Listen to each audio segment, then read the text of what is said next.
Today on the bench, I want to tie you up the Gomphus Dragonfly Nymph. It's a really good pattern to use, especially when you're fishing weedy areas or off the shoals when you want the fly to float a little bit. So make sure you have these materials ready before you tie the fly. For the hook, we use a Mustad R74 size 8, some olive 30D nano silk for the thread, some olive green deer hair for the body, some natural pheasant tail for the legs, and some olive green deer hair for the head. So to start the fly off, I've put my thread onto the hook and I've moved it to the back near the hook bend. I'm going to take a clump of the deer hair, and I like to use this nice light green deer hair. It's actually olive green. You can tie it with the natural, but I find the olive green seems to work very good. And I don't want these tips in here. Really, we don't need the tips of the deer hair because so I'm just going to cut them off because we are going to flare this. And again, go to the back, take one, nice light wrap, two, and then let it spin and wrap it in. And make sure you pull it away from the hook bend. And that spins in your body. Now what you're going to do is push that back, take a few wraps in front, and give yourself some room. Tie the thread forward. And the big key here is continue to build up that body with very tight wraps. And don't use too much deer hair, just enough. So really, it's usually about the width, the width of a pen or a pencil. I think that's ideal. And again, cut off the tips. You don't need these tips, so cut off the tips so you have a nice square chunk of the deer hair. Again, just lay it down right in between. Take one, two loose wraps, tighten, and let it spin. Let that spin around the hook. Okay, then you put your finger, your thumb, and your finger at the back of the hook and just push it. Really compact it in, really tightly. There's tools you can use, but I like using my thumb and my finger. Pack it in, and again, take a couple of wraps up, and I'm just going to continue to build the body all the way up till I get to about 2/3, and that's where we're going to put in our legs. So continue to build up the body in the same manner. So once I've gotten to about 3/4 of the way up the hook, I'm going to put in my final clump. Again, one, two light ones, let it spin, go through it with your thread. Again, hold it off the back, really push those together, really compact it. Now we're going to do, so I'm just going to do a quick half hitch just to stop this thread from moving around too much. And now we're going to trim it. So what we want to do is trim the body. And when you trim the body, I love a rotary vise for this because I can move it around and trim it. So first of all, I'm going to keep it square and trim the top. So we're going to trim it just kind of on an angle, make it nice and fluffy on the top.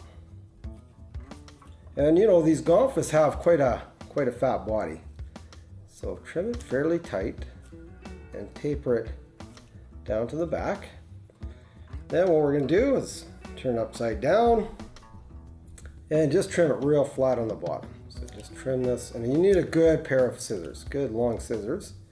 You want to make sure that hook bend is nice and clear. So if you got to trim it fairly tight, trim it right down. And if you've compacted it nicely, it'll turn out really well. Now you can use a razor blade. A lot of times I'll use a razor blade to use it, but this works pretty good. And then trim your sides and trim them again on an angle. So we're trying to make this body a little bit bulky and rounded, and angle it back. And just keep trimming until you get a nice shaped body you want. Now that I have the body all trimmed up, and you can see it's it's fairly chubby. You want a fairly chubby back, kind of tapered to the tail because the back end is fairly wide. We're going to take some of our pheasant tail, and I've taken about 7, 8 strands because it will split apart. I'm going to place this in there on one side to create some legs. So I go usually just to the back of the hook, hold it down, and just tie it in on one side. And when we put the head in, these will flare back. So there's one side. And we'll do the same. We'll pull off another of our pheasant tail, usually about that much, 7, 8 strands. And go on this side, make sure it's fairly even, and tie it in right on top. So now that we have the legs in, and we've got some sitting on both sides, you can see, I'll just turn a bit, you can see the legs pretty even, about just past the back of the hook, because they'll splay out as you bring that fly back. I'm going to put on probably, Again, we're just going to wrap in the head, and again, it's going to be 1, 2 turns. Probably going to do about 2, usually 2 to 3 clumps of the deer hair for the head. Of course, you want the head a little bit smaller. So we'll do that, and take off another bit of your deer hair, and we'll tie in another clump. And again, the biggest thing here is when you're wrapping in, just a couple loose wraps, let it spin, and then push it forward. You want that nice and compact. So now that the head's all tied in, I'm going to take my whip finisher, pull that material back. I'm probably going to do 3 or 4 whips. And you want to make sure this holds, so I go again. I'll do another whip right in the front. 3 or 4 whips. Cut off your thread. And now we're just going to trim back the head. And the big thing here is you don't want to trim out those legs. So when you trim your head, again, make sure it's flat, make sure the legs are out of the way, and trim it so it looks similar to the butt of the fly. And you want it nice and round. And don't cut off your legs. Be very careful. So there it is, the finished Gomphus.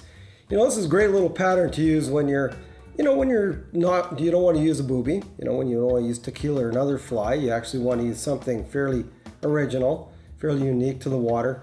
It floats nice. Again, vary the length of the legs. I like them longer. I like these legs to really move in the water. Some people like them shorter. It really depends. But the more you compact that deer hair, the better that fly is going to float. So one you definitely want to have in your fly box. To watch all our latest Sport Fishing on the Fly episodes and to order Sport Fishing on the Fly merchandise, head to www.sfotf.ca. And if you would like to book an adventure like this one shown, head to ontheflyadventures.ca and book yourself the trip of a lifetime.